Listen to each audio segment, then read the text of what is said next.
Meus prezados irmãos, boa noite. Gostaria de agradecer ao conselho desta igreja, reverendo Cid, pela grande oportunidade de estarmos aqui. O texto do nosso calendário litúrgico é de Atos dos Apóstolos, capítulo 5, versículo 12 a 16. Atos dos Apóstolos, capítulo 5, versículos de 12 a 16.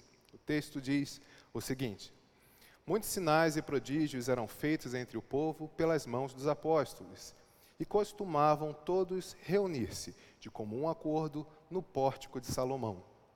Mas dos restantes ninguém ousava ajuntar-se a eles, porém o povo lhes tributava grande admiração.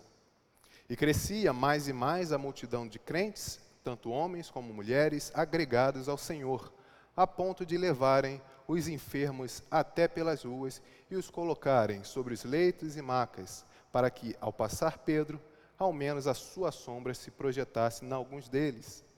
Afluía também muita gente das cidades vizinhas a Jerusalém, levando doentes e atormentados de espírito imundos, e todos eram curados. Vamos orar? Meu Senhor, nós te agradecemos por mais uma vez estarmos diante de Ti, em culto, para ouvirmos o Teu querer para nossas vidas.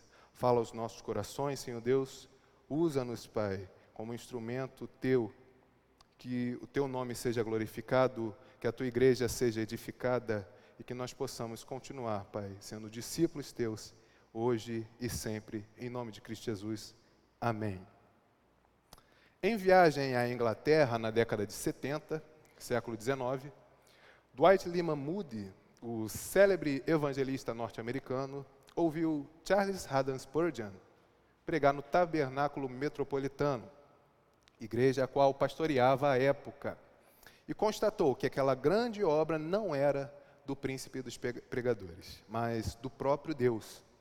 Em seguida, em visita a George Miller, pastor e diretor de um orfanato em Bristol, uma vez mais pôde ver a mão do Senhor agindo.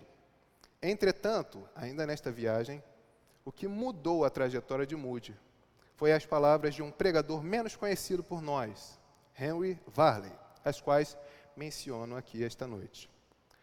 O mundo ainda não viu o que Deus fará com, para e pelo homem entregue a Ele inteiramente.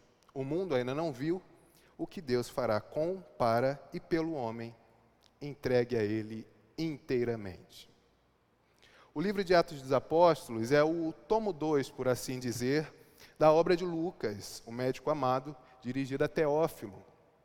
O autor apresenta um registro histórico fiel da intervenção de Deus para a redenção de seu povo, mostrando o estabelecimento, o desenvolvimento e o crescimento da igreja primitiva, pela obra do Espírito Santo no ministério dos apóstolos. O propósito do livro é narrar como a primeira geração de cristãos cumpriu a ordem de Cristo Jesus de fazer discípulos de todas as nações, testemunhando do Evangelho tanto em Jerusalém, como em toda a Judéia e Samaria e até aos confins da terra. E também nos lembrar que a missão é permanente até que Ele venha.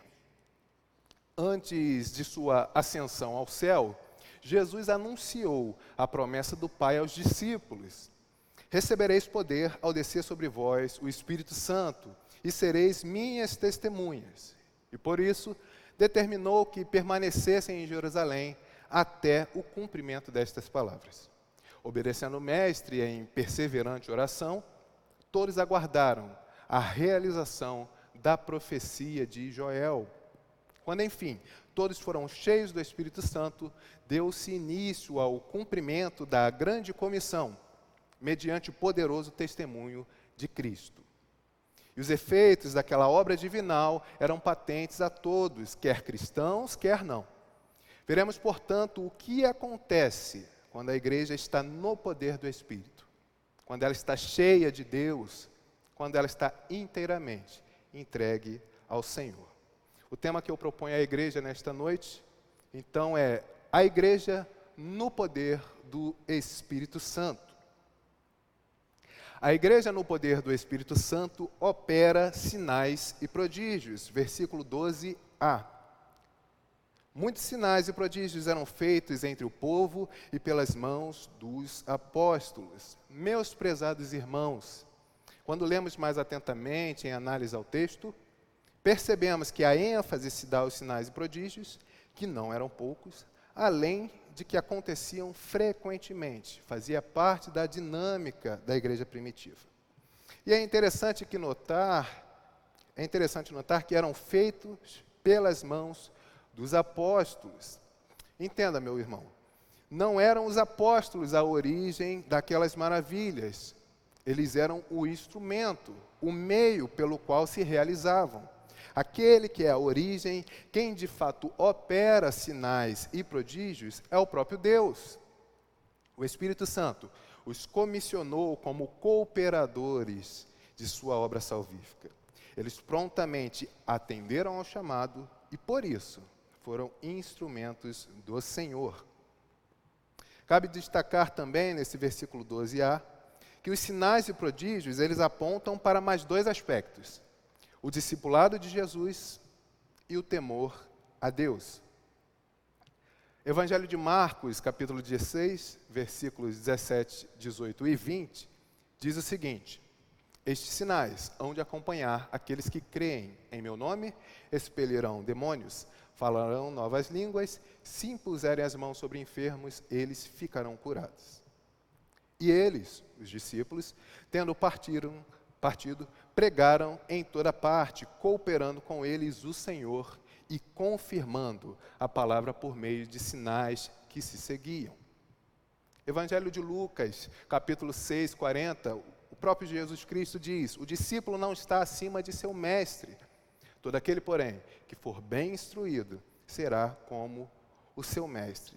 E nosso Senhor, em sua oração antes da Via Crucis, capítulo 14 do Evangelho de João, diz o seguinte no versículo 12: em verdade vos digo, que aquele que crê em mim fará também as obras que eu faço, e outras maiores fará, porque eu vou para junto do Pai.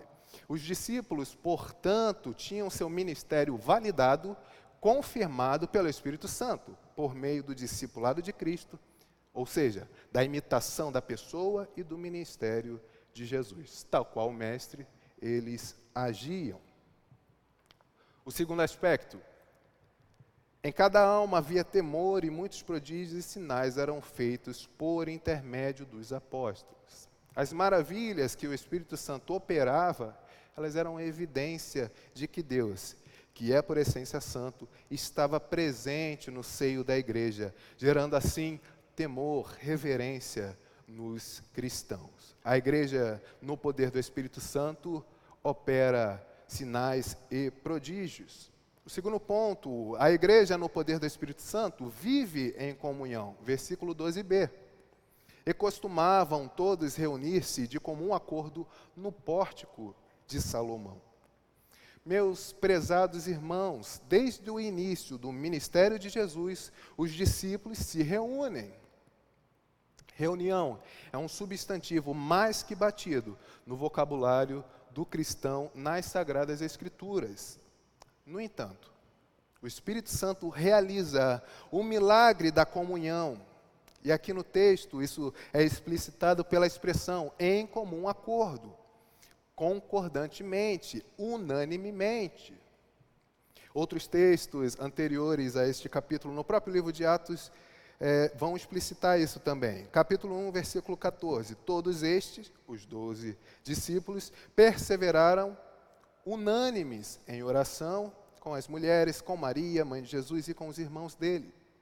Capítulo 2, versículo 1 e 4. Ao cumprir-se o dia de Pentecostes, estavam todos reunidos no mesmo lugar. Todos ficaram cheios do Espírito Santo e passaram a falar em outras línguas, segundo o Espírito lhes concedia que falassem. Capítulo 2, versículo 42, 44 a 46. E perseveravam na doutrina dos apóstolos e na comunhão, no partir do pão e nas orações. Todos os que creram estavam juntos e tinham tudo em comum. Vendiam as suas propriedades e bens, distribuindo o produto entre todos, à medida que alguém tinha necessidade. Diariamente perseveravam unânimes no templo, partiam pão de casa em casa e tomavam as suas refeições com alegria e singeleza de coração. Ainda no livro de Atos, ouvindo isto, unânimes levantaram a voz a Deus. Tendo eles orado, tremeu o lugar onde estavam reunidos. Todos ficaram cheios do Espírito Santo e com intrepidez anunciavam a palavra de Deus. Da multidão dos que creram era um só coração e alma. E isso é resultado justamente da oração do nosso Senhor Jesus Cristo. Também no Evangelho de João, capítulo 17, que todos sejam um. E como és tu, ó Pai, em mim e eu em ti, também sejam eles em nós, para que o mundo creia que tu me enviaste. Comunhão que testemunha da obra de Jesus. O Espírito Santo, portanto, capacitou aquela comunidade de discípulos a viverem genuinamente o amor divinal. Não apenas meras palavras ou discurso. Não apenas uma simples associação em torno de interesses comuns, mas a realidade da fraternidade amorosa em Cristo, a realidade da família de Deus. A igreja, no poder do Espírito Santo, testemunha, versículo 13 do nosso texto, mas dos restantes, ninguém ousava ajuntar-se a eles, porém o povo lhes tributava grande admiração. Meus prezados irmãos, a presença de Deus na igreja primitiva era tão real, tão perceptível, que não havia como negá-la, sufocá-la, escondê-la.